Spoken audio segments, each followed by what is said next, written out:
arabe dans notre équipe de basket nationale. Après, il vient nous dire qu'il y a 11 joueurs noirs dans l'équipe de France de football. Et je vois pas trop le rapport avec sa story d'avant, puisqu'il nous explique que oui, dans le foot, il y a des noirs et des arabes qui disent pas bonjour aux petits blancs. Enfin, franchement, je suis désolée, mais son histoire, elle est hors sujet. Je vois pas où il veut en venir, en fait, en disant ça, à part stigmatiser les gens. Et Ah, mais il a juste le seum que son fils soit éclaté, c'est tout.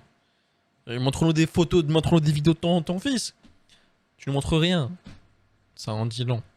essentialiser les joueurs noirs de l'équipe de France. Chaque joueur dans l'équipe de France a un parcours différent. Limite, on insinue que parce qu'ils sont noirs, ils sont là, comme si les performances ne comptaient pas du tout. Encore une fois, je vois pas trop ce que ça vient faire dans l'histoire en équipe de France. Il y a 11 Français et puis basta en fait. Je comprends totalement qu'on puisse parler de couleur de peau quand on touche à des sujets qui sont graves comme le racisme systémique, etc. pour mettre en avant les discriminations subies par les personnes non blanches, mais dans d'autres contextes, essentialiser les gens par leur couleur de peau, je ne suis pas pour. Que ce soit d'un côté comme de l'autre, s'il n'y a pas quelque chose de pertinent derrière, une vraie réflexion, je vois pas ce que ça vient faire sur le tapis.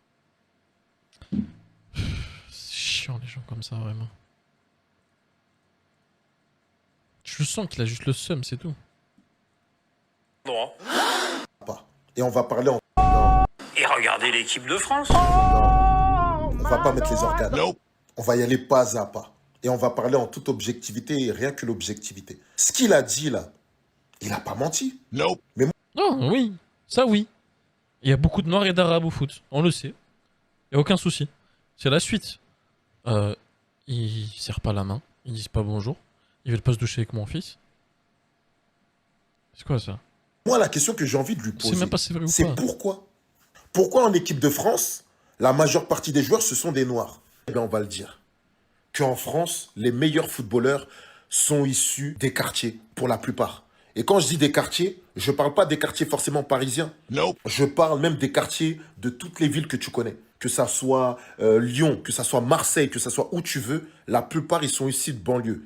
Et dans ces banlieues-là, en majeure partie, ceux qui y habitent, ce sont les joueurs d'origine africaine. Je vous donne un petit peu le contexte. À ce moment-là de l'interview, il parlait de son fils qui a joué au basket dans un club de banlieue, Torcy, où apparemment il y avait beaucoup de Noirs et d'Arabes, mais qui ne lui faisaient pas la passe, qui ne le calculaient pas, etc. Moi, je ne sais pas ce que ça sous-entend, mais il a fait un parallèle aussi avec le foot. Donc du coup, on va lui répondre. Quand on va regarder en équipe de France, on va faire poste par poste, et ben on va voir s'il y a meilleur. Est-ce que Chevalier, par exemple, il est meilleur que Mike Maignan? Je vous laisse la réponse en commentaire. Est-ce qu'en tant que latéral droit, il y a un joueur blanc qui est plus fort que Koundé? Je vous laisse dans les commentaires. Est-ce qu'il y a des défenseurs centraux blancs